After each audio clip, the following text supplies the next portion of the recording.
یہ بہت بڑا روحانی سٹیٹس ہے.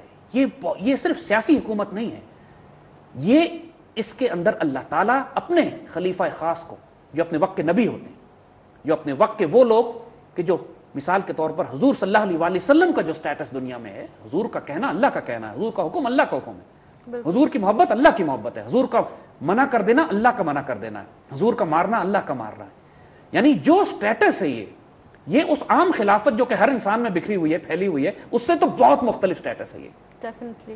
اور یہ خلافت خاصہ, ہم جس خلافت کی بات کر رہے ہیں, ہم جس خلافت, وہ that is this particular status, خلافت خاصہ, یعنی وہ خلافت جس کے اندر حضور صلی اللہ علیہ وسلم کی ذات مبارک میں جو چیز آپ خاص نوٹ کریں گے, یا جو انبیاء میں خاص بات ہوتی ہے کہ 3 بڑے بڑے سلسلے اس ذات میں جمع ہو جاتے ہیں. یعنی ایک وہ روحانی لیڈرشپ, اسپرچول اتھارٹی, وہ اس وجود میں آ جاتی ہے. پھر ریلیجس اتھارٹی, دین قائم کرنا اور اس کو اسٹیبلش کرنا, وہ بھی اسی وجود میں ہوتی ہے. بالکل. اور پھر پولیٹیکل اتھارٹی, سیاسی حکومت, وہ بھی اس وجود میں جمع ہو جاتی ہے. یہ دینی, روحانی اور سیاسی قیادتیں جب ایک مرکز پر جمع ہوتی ہیں تو وہ وجود اللہ تعالیٰ کا خلیفہ خاص, یعنی خاص خلافت جو ہے اللہ کا, خلیفۃ اللہ فی الارض کی جو خاص ڈیفینیشن ہے, وہ پھر اللہ کے نبی صلی اللہ علیہ وسلم کی شان. اس بات کو مزید ڈیفائن اس طرح کرتے ہیں کہ جب سیدنا ابو بکر صدیق رضی اللہ تعالی عنہ خلیفۃ الرسول, خلیفہ منتخب ہوئے, تو کچھ صحابہ نے آج کے آپ سے کہا کہ مبارک ہو, آپ دنیا میں خلیفۃ اللہ ہو گئے. تو حضرت ابو بکر صدیق نے ان کی کریکشن کی کہ میں خلیفۃ اللہ نہیں ہوا, میں خلیفۃ الرسول ہوا. یعنی اب میں نمائندہ ہوں رسول کا. خلیفۃ اللہ تو حضور ہے. اب جو بھی خلافت آگے چلے گی وہ خلافت رسول کی خلافت صلی اللہ علیہ وسلم. حضرت ابو بکر صدیق کو تو کہتے ہی خلیفۃ الرسول ہے. تو خلیفۃ اللہ اور خلیفۃ الرسول کا جو باریک فرق ہے وہ یہی ہے کہ جیسے عرض کیا کہ عمومی خلافت تو ہر انسان کے پاس ہے. ایوری مین کین سے انی جاعل فی الارض خلیفہ کے تحت ہر انسان میں اللہ تعالیٰ نے وہ پوٹینشیل رکھا ہوا ہے کہ وہ اللہ تعالیٰ کی نمائندگی کرے.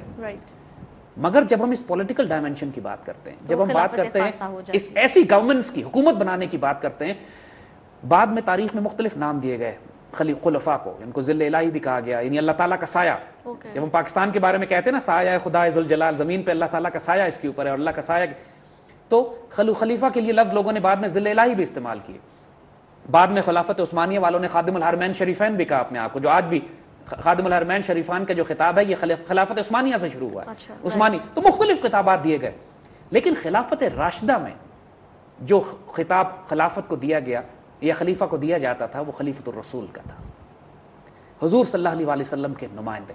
اور دیکھیے حضور صلی اللہ علیہ وسلم کی جو اتھارٹی ہم نے ابھی بات کی ہے کہ آپ کا کہنا اللہ کا کہنا ہے, آپ کا کرنا اللہ کا کرنا ہے.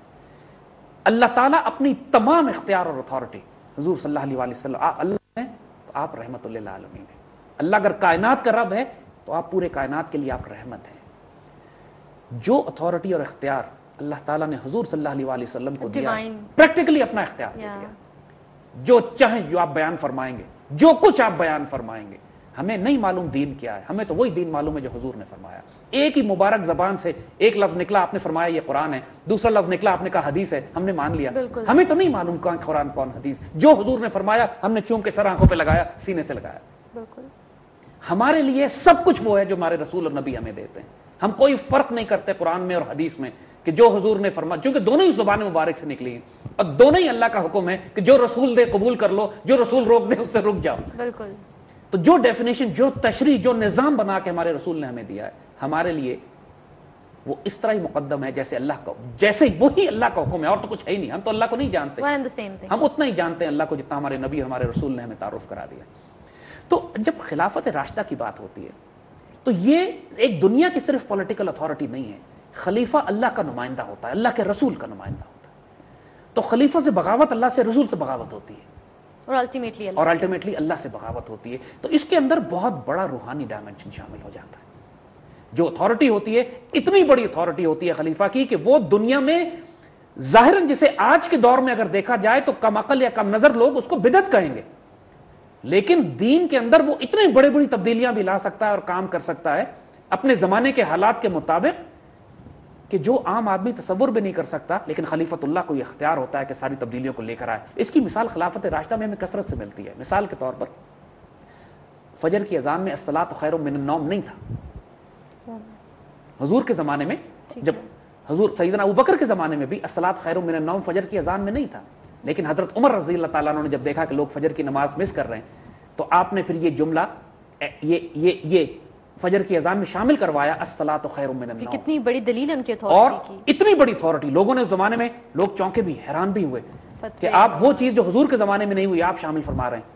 تو یہ خلیفہ کی اتھارٹی تھی کہ صحابہ نے بھی ایکسیپٹ کیا اور قبول کیا, اور آج تک 1400 سال تک یہ جملہ جو ہے یہ اذان میں شامل کیا گیا. اسی طرح شراب کے اوپر کوڑوں کی سزا حضور کے دور میں نہیں تھی, بعد میں حضرت عمر کے دور میں جب دیکھا کہ ایک دو لوگوں سے اسلام پوری دنیا میں پھیل گیا, تبدیل ہوتے گئے. حضرت معاذ بن جبل رضی اللہ تعالیٰ عنہ کو جب حضور نے یمن کی مہم پر روانہ فرمایا تو ایک کلیہ, ایک لا سیٹ کر دیا گیا کہ حضور کے نمائندے کی اتھارٹی کیا ہوتی ہے.